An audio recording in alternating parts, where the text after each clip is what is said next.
बिस्मिल्लाहिर्रहमानिर्रहीम। मुझे आज इस प्रोग्राम में शिरकत करके बड़ी मुसर्रत हो रही है कि उर्दू से ताल्लुक़ रखने वाले अकाबरीन भी यहाँ पे मौजूद हैं, खिदमत गुजार भी मौजूद हैं, तलबा और तालिबात भी मौजूद हैं। ये सब लोग उर्दू की खिदमत इंशाअल्लाह करते रहेंगे और उर्दू का मुस्तकबिल भी इंशाअल्लाह रोशन होता रहेगा।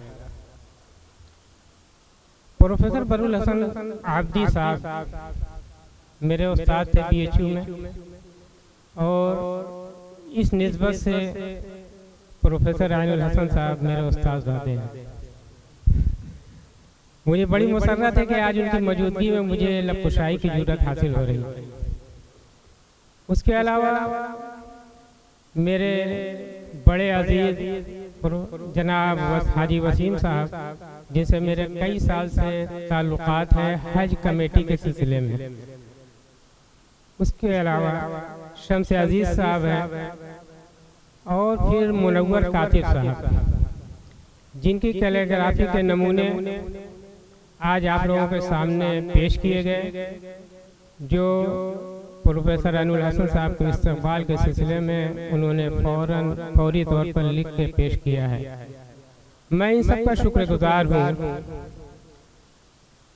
ख्याल तो था कि उर्दू ज़बान व अदब से मुताल्लिक़ कुछ गुफ्तगू करूँगा आप लोगों के सामने, लेकिन जब प्रोग्राम में शिरकत के लिए इरादा किया तो आज सुबह मैंने कैलीग्राफी से मुताल्लिक़, ख़ास तौर से उर्दू और अरबी कैलीग्राफी से मुताल्लिक़ एक छोटा सा मजमून मैंने लिखा। अगर इजाज़त हो तो मैं आप लोगों के सामने उसे पेश कर दूँ। कैलीग्राफी दर हकीकत हाथ से फ़न को ज़ाहिर करने का एक बहुत बड़ा ज़रिया है। हिंदुस्तानी खत्ताती यानी इंडियन कैलीग्राफी की लगभग 1000 साल की पुरानी तारीख है। हिंदुस्तान में रहने वालों के आबा अजदाद मुख्तलिफ मुल्कों से आए थे, इसलिए वो अपने साथ मुख्तलिफ तहजीबें लेकर आए, मुख्तलिफ उलूम व फ़नून लेकर आए। और हिंदुस्तानी खत्ताती भी एक ऐसा ही फ़न है जो अगरचे बाहर से आया मगर हिंदुस्तान में परवान चढ़ा, और यहीं उसमें नए नए तजुर्बे हुए। ये तन्हा एक ऐसा फ़न है जिसकी इब्तिदा बहुत ही शानदार तरीके से हुई, लिहाजा इसकी तरक्की भी खूब हुई। बादशाहों से लेकर आवाम तक इसमें इन सबों ने दिलचस्पी ली। नतीजा ये हुआ कि ये फ़न पूरे मुल्क में फैल गया। हिंदुस्तान में खत्ताती के शानदार नमूने मिलते हैं।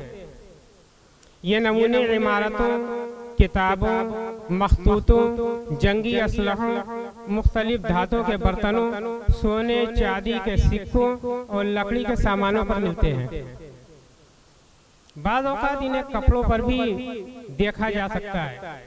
खत्ताती के ये नमूने हमारी तहज़ीब और हमारी तारीख़ के कीमती सरमाया हैं, जिन्हें महफूज रखना हमारी जिम्मेदारी है। मगर अफसोस है कि आज इनके नक़ूश मिटते जा रहे हैं। अरबी रस्म ख़त दुनिया के दीगर रस्म ख़तों से बहुत मुख्तलिफ है। ये एक तरफ तो शॉर्ट हैंड है, तो दूसरी तरफ जमालियाती लिहाज से बेमिसल बेमिसाल है। चूँकि पुराने ज़माने में आज की तरह कंप्यूटर या टाइपराइटर का चलन नहीं था, लिहाजा सब कुछ हाथ से ही लिखा जाता था। इस तरह तहरीर में खूबसूरती पैदा करने के लिए किताबत का फ़न वजूद में आया।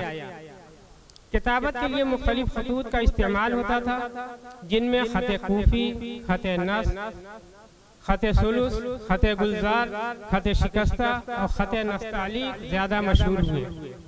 इन खतूत की अलग अलग पहचान है और अलग अलग अंदाज है, मगर हुस्न सभी खतूत में है। किताबत में तो सीधे अंदाज में लिखा जाता है, मगर खत्ताती का इस्तेमाल इसमें हुस्न व निखार पैदा करने के लिए किया जाता है। और ये कहना गलत ना होगा कि कुरान का नुज़ूल मक्का और मदीने में हुआ, क़िरात ने मिस्र में तरक्की की और खत्ताती का काम ईरान में हुआ। आले अरब देहाती जिंदगी गुजारते थे, जिनके अंदर कुरान करीम का नुज़ूल हुआ और वो इसे सीधे तरीके से दरख्तों के पत्तों पर, जानवरों की खाल और हड्डियों पर लिख लिया करते थे। उनकी ज़िंदगी जिस तरह से तसव्वुफ़ बनावट से पाक थी, उसी तरह उन्होंने इसकी तिलावत और किताबत में भी किसी किसी का तसन्नु नहीं रवा रखा। मगर जब इस्लाम की फतूहात का दायरा वसी हुआ और दूसरी अक़वाम भी मुसलमान हुई तो उन्होंने कुरान की तिलावत और किताबत में भी कई तजुर्बे किए।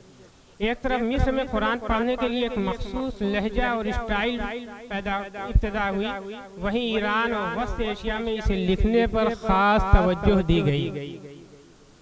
अहले ईरान फ़नून लतीफ़ा में महारत रखते थे और खत्ताती, मुसव्विरी, संग तराशी और इमारत साजी में अपना सानी नहीं रखते थे। चुनांचे उन्होंने कुरान लिखने के लिए खूबसूरत रसूम की ईजाद की और इस तरह से किताबत और खत्ताती के फ़न को संवारने का वहाँ पे मौका मिला। अरबी और फारसी रस्म ख़तों का इस्तेमाल अव्वलन सिर्फ कागज़ों और चमड़ों के टुकड़ों पर होता था, मगर बाद में ये इमारतों की सजावट के काम भी आने लगा।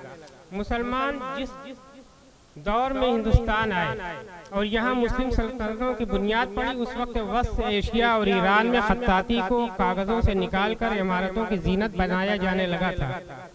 कूफा और बसरा से लेकर समरकंद और बुखारा तक बेशुमार ऐसी इमारतें मौजूद थीं जिनके दरो दीवार पर कुरानी आयात और अरबी और फारसी अशार से मुज़य्यन किया जा चुका था। अलबत्ता ये फ़न जब हिंदुस्तान आया तो उसने एक अलग अंदाज अख्तियार किया जो वस्त एशिया से मेल खाता था और उससे भी अलग था।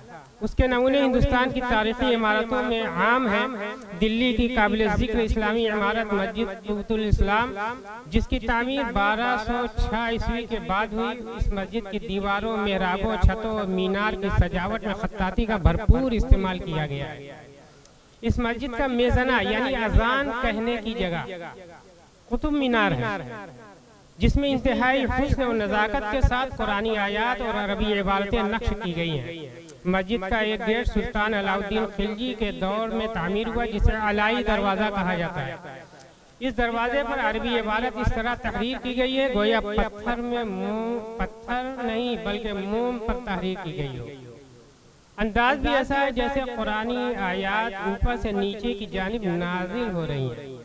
यहाँ मौजूद कब्रों पर भी खत्ताती के शानदार नमूने हैं।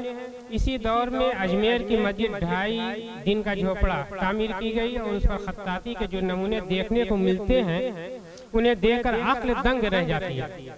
हालांकि ये सब इब्तदाई दौर के नमूने हैं। बाद के ज़माने में इसे मजीद तरक्की दी गई, नए नए तजुर्बे किए गए और उसने वस्त एशिया से अलग अंदाज अख्तियार किया जो हिंदुस्तानी रंग था, मुश्तरका तहजीब का रंग था, जो इस तहजीब व तमद्दुन की खुसूसियत रही है।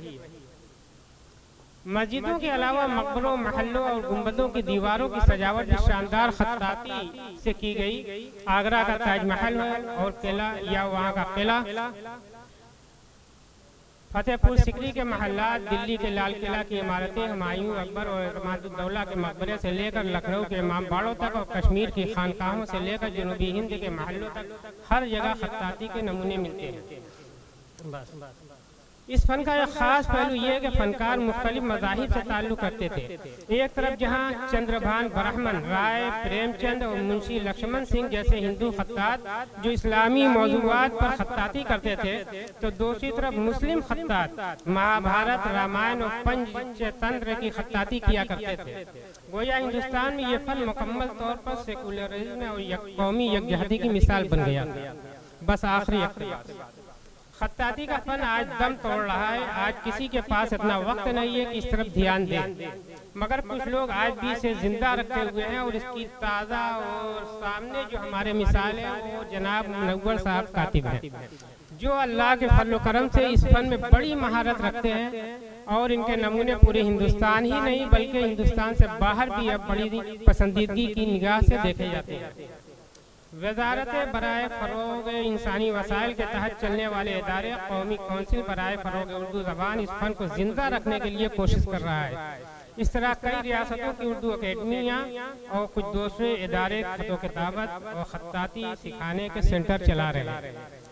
खत्ताती असल में मुसव्विरी है, बहुत जदीद फन है। ये फन लाजवाब है, दिलकश है और शानदार माजी रखता है, मगर इसका मुस्तकबिल हिंदुस्तान में शायद तारीख हो जाए अगर चंद अफराद इस पर तवज्जो न दें और इसके लिए कोशिश ना करें। मगर इस फन के लिए एक अच्छी बात यह है कि खत्ताती के लिए कुछ कंप्यूटर सॉफ्टवेयर आ गए और हो सकता है कि इसी बुनियाद पर यह फन जिंदा रहे, मगर मशीन के काम को आर्ट नहीं कहा जा सकता। आर्ट तो सिर्फ इंसानी हाथ के काम को ही कह सकते हैं। वमा अलैना इल्लल बलाग।